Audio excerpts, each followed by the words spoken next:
తెలుగువారి పండగల మహానాడుని నియోజకవర్గంలోని 10 క్లస్టర్లలో తెలుగుదేశం పార్టీ నాయకులు కార్యకర్తలతో కోలాహలంగా సందడిగా జరిగింది. తాడిగడప మున్సిపాలిటీ పోరంకి శ్రీ లక్ష్మీ నరసింహ గార్డెన్స్ లో 5వ క్లస్టర్ అన్మోల్ ప్రభాకర్ ఆధ్వర్యంలో నిర్వహించిన మహానాడు కార్యక్రమంలో ఎమ్మెల్యే బోడి ప్రసాద్ పాల్గొని ఎన్టీఆర్ విగ్రహానికి నివాళులర్పించి జ్యోతి ప్రజ్వలన చేసి మహానాడు కార్యక్రమాన్ని ప్రారంభించారు.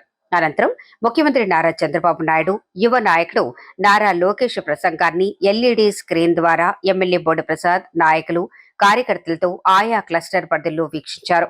డిజిటల్ వేదికగా జరుపుకుంటున్న 44వ మహానాడు కార్యక్రమంలో 10 క్లస్టర్లలోని నాయకులు కార్యకర్తల గురించి, పార్టీ సిద్ధాంతాలు, నియోజకవర్గ అభివృద్ధి గురించి లైవ్ స్క్రీన్ ద్వారా ఎమ్మెల్యే బోడి ప్రసాద్ మాట్లాడారు.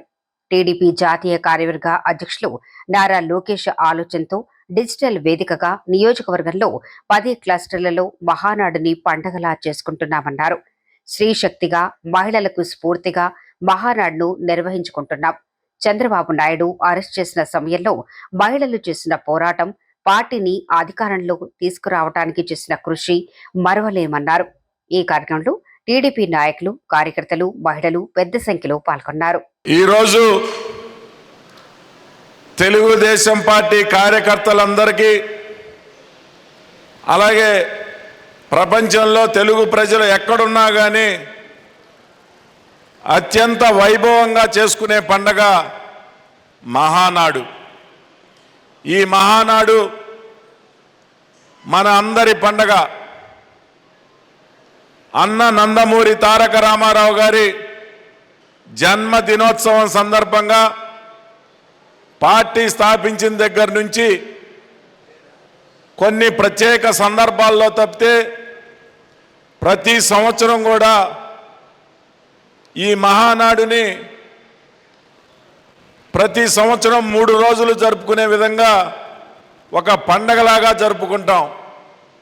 అలాంటి మహానాడు ఈరోజు ప్రధానమంత్రి నరేంద్ర మోడీ గారి యొక్క పిలుపు మేరకి హైబ్రిడ్ విధానంలో ఆన్లైన్లో స్క్రీన్ ఏర్పాటు చేసుకొని దాదాపుగా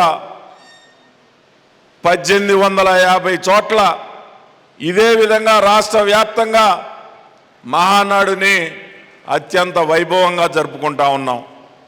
ఈరోజు నారా చంద్రబాబు నాయుడు గారు ముఖ్యమంత్రిగా ఆయన పనిచేసే విధానం, ఆయన కష్టపడే విధానం మనం అందరం కూడా నిత్యం చూస్తూ ఉన్నాం. మరి గత 5 సంవత్సరాల్లో మన అధికారం రాకముందు గత వైసీపీ పాలనలో రాష్ట్రానికి ఏ విధంగా సంక్షోభం వచ్చింది, అభివృద్ధిలో 2014-19లో వేగంగా ముందుకెళ్తున్న సమయంలో మరి గత 5 సంవత్సరాల్లో ఏ విధంగా నష్టపోయాం, మళ్ళీ తిరిగి అధికారం వచ్చిన తర్వాత ముఖ్యమంత్రిగా నారా చంద్రబాబు నాయుడు గారు ప్రారంభించిన తర్వాత, ముఖ్యమంత్రిగా మొదలుపెట్టిన తర్వాత మళ్ళీ అన్ని వ్యవస్థలు గాడిలో పెట్టుకొని మరి ప్రభుత్వాన్ని ముందుకు నడిపిస్తూ సంక్షేమం, అభివృద్ధి ముందుకు తీసుకెళ్తా ఉన్నాం. అదే కాదు, రాష్ట్రంలో ఏ మూల చూసినా, ఏ నియోజకవర్గంలో చూసినా మరి రోడ్లు అభివృద్ధి చేస్తూ ఉన్నాం. ఒక పక్క అమరావతి, ఒక పక్క పోలవరం, ఒక పక్క మన యువత భవిష్యత్తు కోసం ఐటీ కంపెనీలు కానీ, పరిశ్రమలు కానీ ఏ విధంగా మరి ప్రతిరోజు కూడా మనం చూస్తూ ఉన్నామో మీరందరూ కూడా ప్రతిరోజు పేపర్లో చూస్తూ ఉన్నారు. లక్షల కోట్ల రూపాయలు మన రాష్ట్రానికి పెట్టుబడులు వెల్లువలాగా వచ్చి మరి పరిశ్రమలు రాబోతా ఉన్నాయి.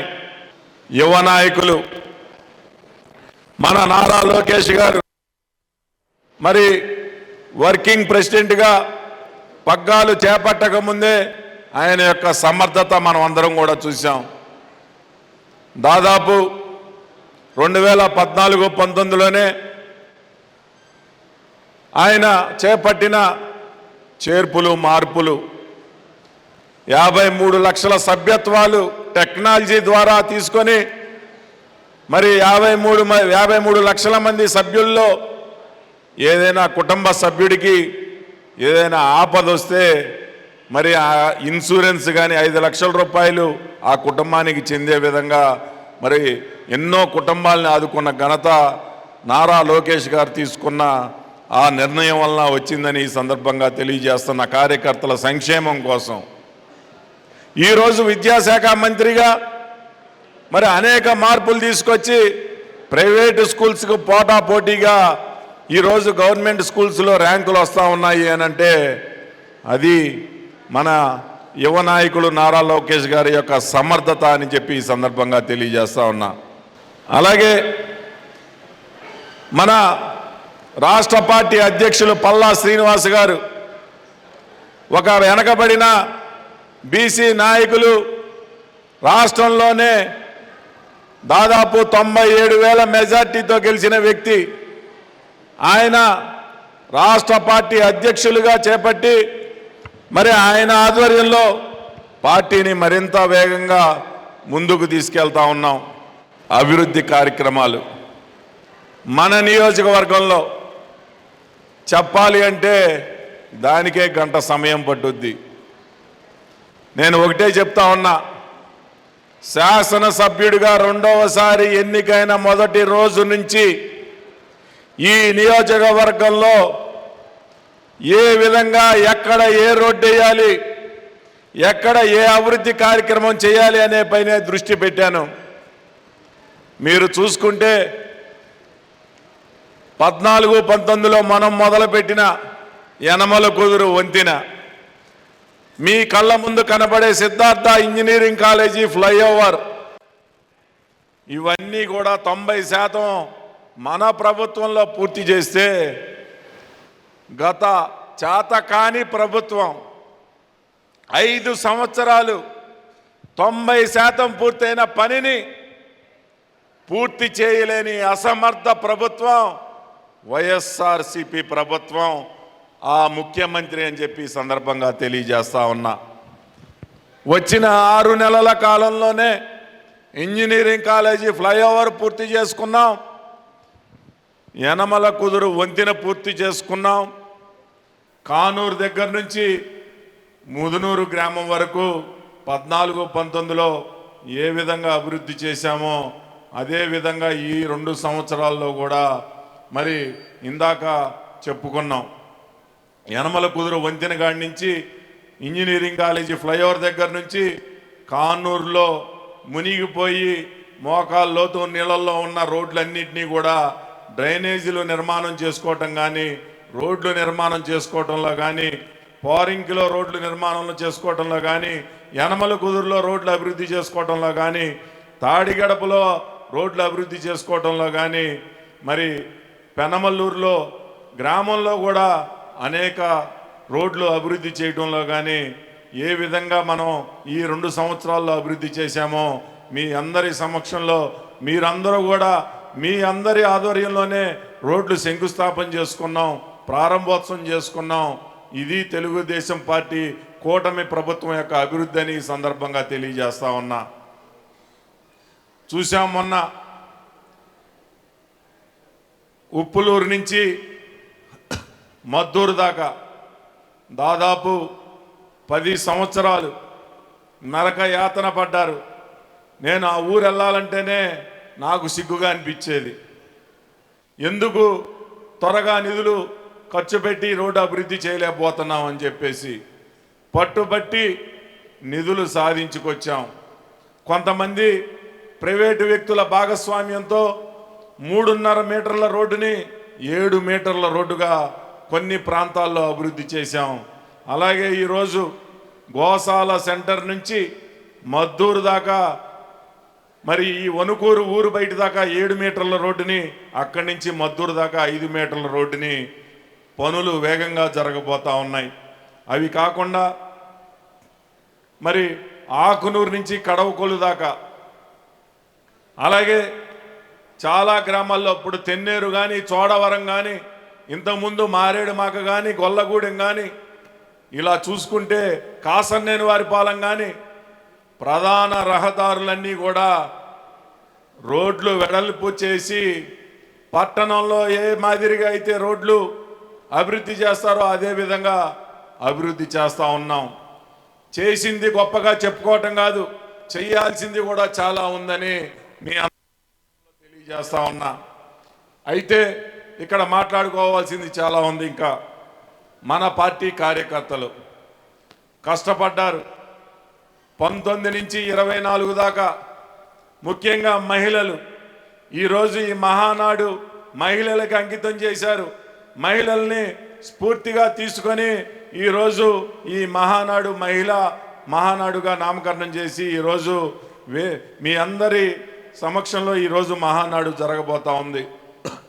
మన నియోజకవర్గంలో ముఖ్యంగా మహిళా పాత్ర, ఎంతమంది మహిళలు బయటికి కదలి వచ్చి ఆ రోజున మరి ఎన్నికల సమయంలో పనిచేయటంలో కానీ, లేకపోతే ఆ ప్రభుత్వం చేపట్టిన ప్రజా వ్యతిరేక విధానాలకి నిరసన వ్యక్తం చేసే విషయంలో కానీ ముఖ్యంగా మీ మహిళల పాత్ర మరీ ఎక్కువగా ఉండి మరి ఇంత పెద్ద విజయాన్ని సాధించడంలో మీ పాత్ర ఉందని చెప్పి ఈ సందర్భంగా మీ అందరికీ నా హృదయపూర్వక పాదాభివందనాలు తెలియజేస్తా ఉన్నా. ఒక్క మహిళ తలుచుకుంటే సాధించలేనిది లేదు. మహిళ ఈరోజు మనకు అనేక కార్యక్రమాలు ఉంటాయి. మన ఇంటిలో ఎన్ని బయట తిరిగి వచ్చి అనేక పనులు చేసుకొని మళ్ళీ తిరిగి ఇంటికి రావాలి, ఉదయం సాయంత్రం పనిచేయాలి. కానీ మహిళలు తలుచుకుంటే ఏకాగ్రతతో పనిచేస్తే 10 మంది మనుషులు మగవాళ్ళు పనిచేసే పని ఒక ఆడ మనిషే పని చేయగలదు. అది మహిళా శక్తి అని చెప్పి ఈ సందర్భంగా తెలియజేస్తా ఉన్నా. మరి ఈ రోజున యువత, అలాగే ముఖ్యంగా మన పార్టీలో యువత కోసం గతంలో మన ఆంధ్ర రాష్ట్ర విభజన జరగక ముందు మన రాష్ట్ర యువత కోసం హైదరాబాద్ని ఏ విధంగా అభివృద్ధి చేశారో ఈరోజు మన రాష్ట్రాన్ని నారా లోకేష్ గారు, నారా చంద్రబాబు నాయుడు గారు ఆధ్వర్యంలో అనేక పెట్టుబడులను ఆకర్షించి ఈరోజు అనేక సంస్థలు కానీ పరిశ్రమలు కానీ ఈరోజు రాబోతూ ఉన్నాయి. రాబోయే 4-5 సంవత్సరాల్లో మన యువతకి అది ఉపాధిగా మారబోతూ ఉంది. మన రాష్ట్రానికి ఒక ఆదాయ వనరుగా మారబోతూ ఉందని ఈ సందర్భంగా తెలియజేస్తా ఉన్నా. కేవలం సోషల్ మీడియా మాత్రమే ఫాలో అయ్యేవాళ్ళు దాదాపు 80-90% మంది ఉన్నారు. మన తెలుగుదేశం పార్టీలో మీరందరికీ కూడా నేను ఈ సందర్భంలో విజ్ఞప్తి చేస్తా ఉన్నా. మీరందరూ కూడా సోషల్ మీడియాలో రాష్ట్ర పార్టీ దగ్గర నుంచి, ముఖ్యమంత్రి గారి దగ్గర నుంచి ఎమ్మెల్యే దాకా స్థానికంగా మనం ఏ ఒక్క కార్యక్రమం చేసినా సోషల్ మీడియాలో మీరందరూ కూడా షేర్ చేసి దాన్ని మరింత ప్రజల్లోకి తీసుకెళ్లాల్సిన అవసరం ఉందని చెప్పి మీ అందరికీ కూడా తెలియజేస్తా ఉన్నా. అదే సమయంలో ప్రతిపక్ష పార్టీలు ఏదైనా విమర్శలు చేసి అధికారంలో లేనప్పుడు సోషల్ మీడియాని కానీ వాడుకొని ఉన్నది లేనిది కూడా మన మీద అభాండాలు వేసి అసత్య ప్రచారాలు చేసిన ఆ పార్టీని తిప్పికొట్టాలి అని అంటే మీరందరూ కూడా ఒక సోషల్ మీడియా సైనికులుగా మీరందరూ కూడా మారాలని చెప్పి సందర్భంగా తెలియజేస్తా ఉన్నా. సోషల్ మీడియాలో ఈ రోజు నుంచి మనం చేసే ప్రతి కార్యక్రమం కూడా ప్రతి ఒక్కరికి తెలిసే విధంగా మీరందరూ కూడా చేయాలి. మన కార్యకర్తలందరూ కూడా స్వచ్ఛందంగా ముందుకు వచ్చి పనిచేసే కార్యకర్తలు కానీ స్వార్థంతో ఏ ఒక్కరు కూడా వచ్చి పనిచేసే కార్యకర్తలు లేరు. నేను సభాముఖంగా కూడా చాలాసార్లు చెప్పా, మన పెనమలూరు నియోజకవర్గంలో మన తెలుగుదేశం పార్టీ కార్యకర్తలు ఎవరైనా ఆర్థికంగా ఇబ్బందుల్లో ఉంటే వచ్చి నాకు చెప్పండి, తప్పకుండా వాళ్ళని సహాయం చేసి ఆదుకుంటానని చెప్పి నేను చెప్పాను. అలాగే ఎవరైనా తెలుగుదేశం పార్టీ కార్యకర్తలు పేదరికంలో ఉండి నేను ఏదైనా పని చేసుకుంటాను అని అంటే, ఈ పని చేసుకుంటాను అని ముందుకు వస్తే వారికి ఆర్థికంగా సహాయం చేసి వాళ్ళ వ్యాపారమో పనో చేసుకునే విధంగా ఆర్థికంగా సహాయం చేస్తానని కూడా చెప్తా ఉన్నా. ఇది ఇక్కడి నుంచి కాదు, మన ఎల్ఎన్ గార్డెన్లో ఉన్న ఈ కార్యకర్తలు కాదు, నియోజకవర్గంలో ఉన్న ప్రతి క్లస్టర్లో ప్రతి కార్యకర్తకి ఇది తెలియజేస్తా ఉన్నానని చెప్పి ఈ సందర్భంగా తెలియజేస్తా ఉన్నా. ప్రతి ఒక్క కార్యకర్త మనం చేసే పని కరెక్టా కాదా అనేది మనం ఆలోచించుకొని ఇది రాష్ట్ర భవిష్యత్తు కోసం, తెలుగుదేశం పార్టీ యొక్క భవిష్యత్తు కోసం, తెలుగుదేశం పార్టీ అభివృద్ధి కోసం మనం పనిచేస్తూ ఉన్నాం.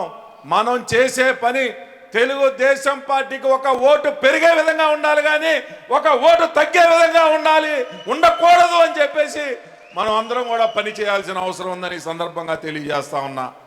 ఇందాక చెప్పా, పాజిటివ్ ఏ విధంగా ఉంటుంది, నెగిటివ్ ఏ విధంగా ఉంటుంది. నిన్న ఒక మీటింగ్ ఒకసారి జరిగింది. ఒక ఆయన లేచాడు, కార్యకర్తలకు ఏం చేశారు అని. కార్యకర్తలకి ఏం చేయాలి, మీకు ఏం కావాలో ఆలోచన చేసి నా దగ్గరికి రండి అని 100 సార్లు చెప్పా. ఇప్పుడు చెప్తున్నా, ఎవరైనా కానీ కార్యకర్త పేదరికంలో ఉండి నాకు ఇది అవసరం అని నా దగ్గరికి వస్తే తప్పకుండా వాళ్ళకి ఆర్థిక సహాయం చేసి వాళ్ళ కుటుంబాన్ని నిలబెట్టే బాధ్యత నేను తీసుకుంటానని చెప్పేసి ఈ నియోజకవర్గంలో ఉన్న కార్యకర్తలందరికీ తెలియజేస్తా ఉన్నా. అదేవిధంగా తప్పు చేస్తే క్షమించమని అడిగే ధైర్యం నాకుంది. తప్పు చేసిన కార్యకర్తని సున్నితంగా మందలించే అధికారం మీరు నాకు ఇచ్చారని చెప్పేసి మీ అందరికీ కూడా తెలియజేస్తా ఉన్నా. అదేవిధంగా మనమందరం కూడా ఒక క్రమశిక్షణ గల కార్యకర్తలుగా, పెనమలూరు నియోజకవర్గం అంటే ఎవరైనా ప్రత్యర్థి పార్టీ వాళ్ళు భయపడే విధంగా ఒక క్రమశిక్షణతో పనిచేయాల్సిన అవసరం ఉంది. ఎన్నికల సమయంలో చాలా ఉత్సాహంగా పనిచేస్తాం. చాలామంది చూశా, ఎన్నికలు వచ్చినాయి అంటే నిద్ర కూడా పోకుండా పనిచేస్తారు. ఎన్నికలు పూర్తయ్యి బోడే ప్రసాద్నో, అనుమోల్ ప్రభాకర్నో, కుర్రా నరేందర్నో, వడ్లమూడి శుభశేఖర్నో, లేకపోతే శ్రీగిరి మధునో ఒక సీట్లో కూర్చోబెట్టినాక నా పని అయిపోయిందని చెప్పి ఇంట్లో కూర్చుంటారు. ఇంత సమర్థవంతంగా పనిచేసే కార్యకర్తలు మళ్ళీ సంవత్సరం అంతా కూడా ఇంట్లో కూర్చుంటే అది న్యాయం కాదు అని చెప్పి నేను అడుగుతా ఉన్నా. వాళ్ళని గుర్తించి బయటికి తీసుకొచ్చి మరింత సమర్థవంతంగా పని చేయించుకోవాల్సిన బాధ్యత మనందరిపైన ఉందని చెప్పి ఈ సందర్భంగా తెలియజేస్తా ఉన్నా. అదే సమయంలో ప్రతిపక్షంలో ఉన్నప్పుడు మన దరిదాపులకి రాని కార్యకర్తల్ని చాలామందిని చూశా. అధికారం వచ్చిన తర్వాత కష్టపడి పనిచేసే కార్యకర్తలను కూడా మైమరిపించి నా దగ్గరకు వచ్చి నటించే నాయకుల్ని చూశా. కానీ వారిని చూసి కష్టపడే కార్యకర్తలు ఎవరైనా అధైర్యపడాల్సిన అవసరం లేదు. ఎవరైతే నటించి నా దగ్గరకు వస్తున్న కార్యకర్తలకి నేను కూడా అదే విధంగా నటించి వాళ్ళని పనిచేసుకునే విధానం ద్వారా ముందుకెళ్తున్నానే తప్పితే కష్టపడి పనిచేసే ఏ కార్యకర్తని మరిచిపోను. మీరెవరైనా కనుక అలాంటి కార్యకర్తని నేను మర్చిపోయినట్టయితే నేను ఇంటికెళ్ళి వాళ్ళ ఇంట్లో భోజనం చేసి వాళ్ళని బయటికి తీసుకొచ్చే బాధ్యత కూడా నేను తీసుకుంటానని చెప్పి మీ అందరి సందర్భంలో తెలియజేస్తా ఉన్నా. ఈరోజు ఈ కార్యక్రమం ఇంత సమర్థవంతంగా విజయవంతమైంది అని అంటే ఇంతమంది కార్యకర్తల సమిష్టి బలమేనని చెప్పి ఈ సందర్భంగా తెలియజేస్తా ఉన్నా. పోరంకి ఒక సామాన్య కార్యకర్తగా ప్రారంభించా. మీ బిడ్డగా హక్కున చేర్చుకున్నారు, హత్తుకున్నారు. పోరంకి అంటే ప్రత్యర్థులు భయపడే విధంగా ఒక్క పోరంకిలోనే 12,500 13,000 మెజార్టీ వచ్చిందంటే ఎంతో మంది కార్యకర్తలు కష్టమేనని చెప్పి సందర్భంగా తెలియజేస్తా ఉన్నా. 14-19లో శాసనసభ్యుడిగా పనిచేశా. నియోజకవర్గం మొత్తం కూడా సమానంగా అభివృద్ధి చేయాలని చూశా. కొంత నిర్లక్ష్యం చేసిన మాట వాస్తవం. కానీ మన పెనమలూరులో పోరంకి గ్రామాన్ని మర్చిపోతే కన్న తల్లిని మర్చిపోయినట్టే ఈ జన్మనిచ్చిన ఈ యొక్క పోరంకిని మనస్ఫూర్తిగా చెప్తా ఉన్నా. రాబోయే 3 సంవత్సరాల్లో మన గ్రామంలో ఏ విధంగా అభివృద్ధిలో ముందుంచాలో ఆ విధంగా అభివృద్ధి ఉంచుతాను. అదేవిధంగా ఈ సందర్భంలో పెనమలూరు నియోజకవర్గ ప్రజలందరికీ తెలియజేస్తా ఉన్నా, ప్రతి గ్రామంలో సాధ్యమైనంత వరకు రోడ్లు అభివృద్ధి చేయాలా, డ్రైన్లు అభివృద్ధి చేయాలా, నా స్థాయి శక్తి నా స్థాయి శక్తి కొలది పనిచేస్తానని చెప్పి ఈ సందర్భంగా తెలియజేస్తున్నా. మొదటి క్షణం నుంచి ఏ రోజు కూడా బద్దకిచ్చి ఇంట్లో కూర్చోలా. గ్రామంలో ఉన్న ప్రతి ఒక్క రోజు నా శక్తి సరిపోయినంత కాలం ప్రతిరోజు కూడా ప్రజల దగ్గరికి బైక్ మీద వెళ్ళాలా, లేకపోతే మీరు పిలిచే శుభకార్యాలకు రావాలా, మన కుటుంబ సభ్యుల్లో ఏదైనా ఇబ్బంది వస్తే దానికి వెళ్ళాలా, పార్టీ కార్యాలయంలో అధికారులతో సమన్వయం చేసుకొని అభివృద్ధి కార్యక్రమాలు చేయాలా, కార్యకర్తలు ఆఫీస్కి వస్తే వాళ్ళతో మాట్లాడాలా. అధికారంలో ఉన్నప్పుడు ఉన్న సమయం తగ్గిపోతుంది, అధికారం లేనప్పుడు ఉన్న సమయం ప్రజల దగ్గరికి వెళ్ళడానికి ఎక్కువగా సమయాన్ని కేటాయించవచ్చు.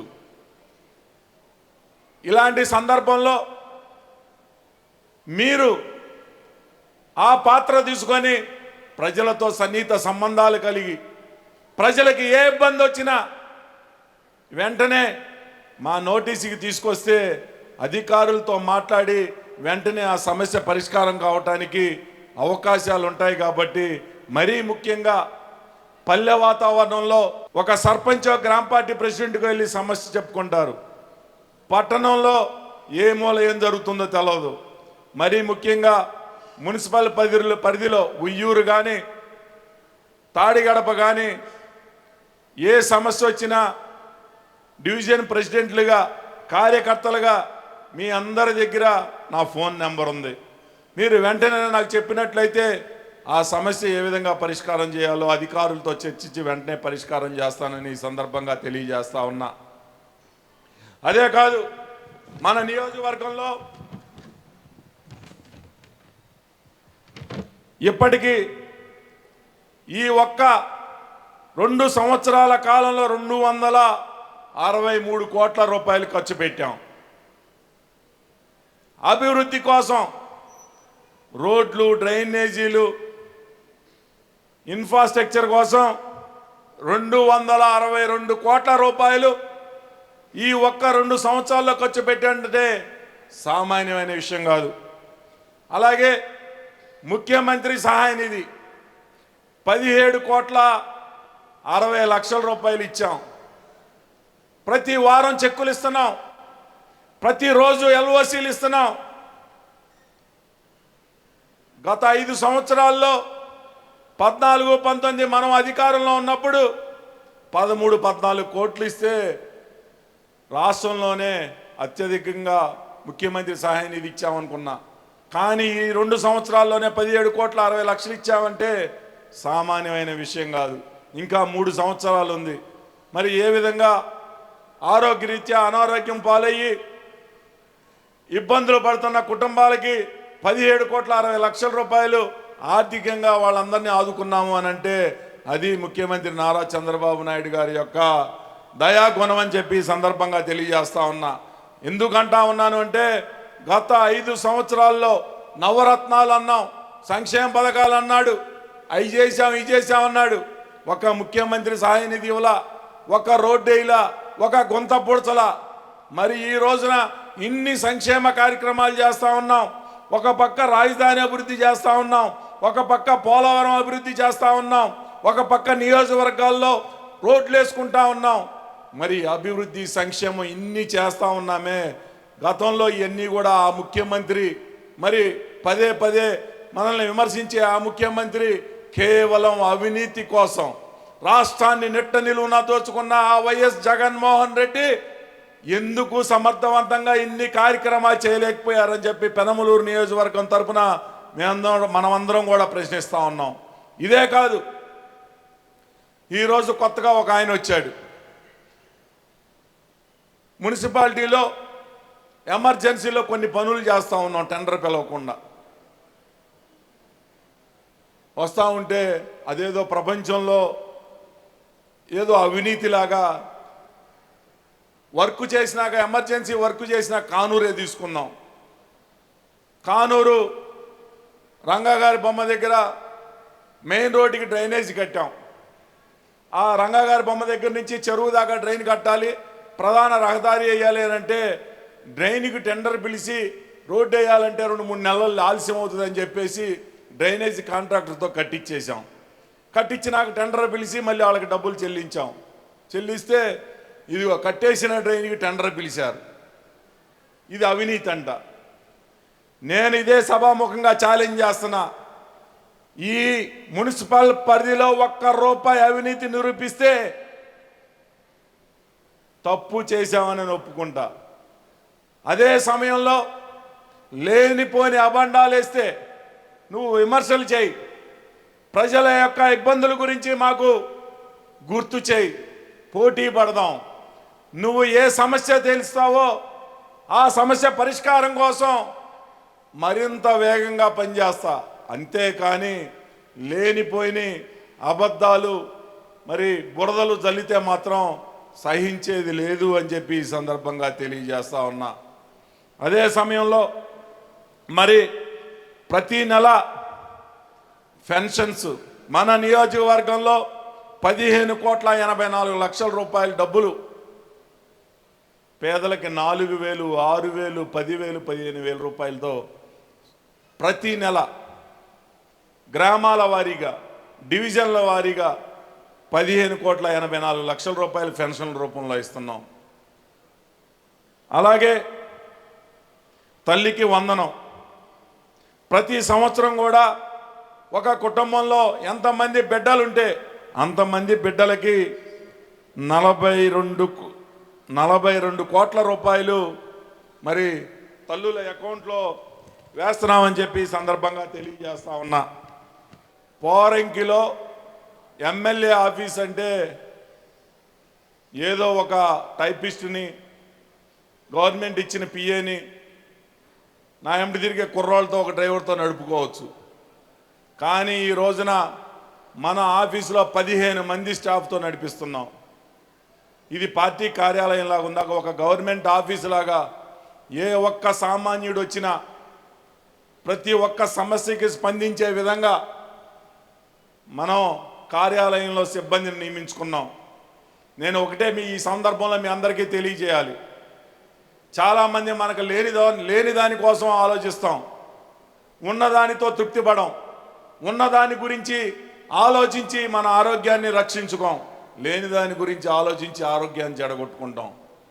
ఈరోజు మన నియోజకవర్గంలో పార్టీ కార్యాలయం దగ్గర నుంచి మీ అందరు కార్యకర్తలందరి దగ్గర నుంచి ప్రతి క్షణం కూడా ప్రజల్లో ఉండి ఈరోజు పార్టీని మరింత బలోపేతం చేసేది ఒక నియోజకవర్గం, పెనమలూరు నియోజకవర్గం అని చెప్పి ఈ నియోజకవర్గం రాష్ట్రంలో అన్ని నియోజకవర్గాలకి ఒక ఆదర్శవంతమైన నియోజకవర్గంగా ఉండాలి.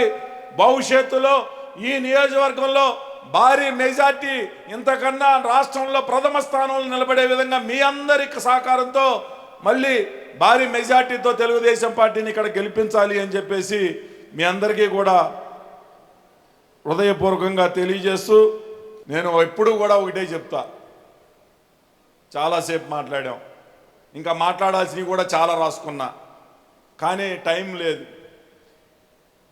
నేను ఒక శాసనసభ్యుడిని కాదు, ఒక కార్యకర్తని, ఈ నియోజకవర్గానికి పెద్ద కూలీని, మీ అందరి కుటుంబ సభ్యుడిని అని చెప్పేసి ఆ సందర్భంగా తెలియజేస్తా ఉన్నా. మీ అందరూ ముందుండి నేను వెనకుండి ఈ నియోజకవర్గాన్ని అభివృద్ధి చేస్తా. ఒక కూలీగా ఈ నియోజకవర్గాన్ని రాష్ట్రంలోనే ఒక ఆదర్శవంతమైన పెనమలూరు నియోజకవర్గంగా తీర్చిదిద్దుతానని చెప్పి మీ అందరికీ కూడా తెలియజేస్తా ఉన్నా. నిన్నే ప్రెస్ మీట్ పెట్టాం, 306 జీవో మీరందరూ కూడా విస్తృతంగా తీసుకెళ్ళాలి. దాదాపు 30 సంవత్సరాల నుంచి 40 సంవత్సరాల నుంచి పేదవాళ్ళకి ఇళ్ల పట్టాలు ఇచ్చారు. ఎంతోమంది నిరుపేదలు పక్కా గృహాలు నిర్మాణం చేసుకున్నారు. సెంటున్నర భూమిలో ఆ పట్టాతో జీవిస్తూ ఉన్నారు. అది అమ్ముకోవడానికి రిజిస్ట్రేషన్ హక్కులు లేవు. ఈరోజు నిన్న 306 జీవో ద్వారా ముఖ్యమంత్రి గారు హక్కు కల్పించడం జరిగింది.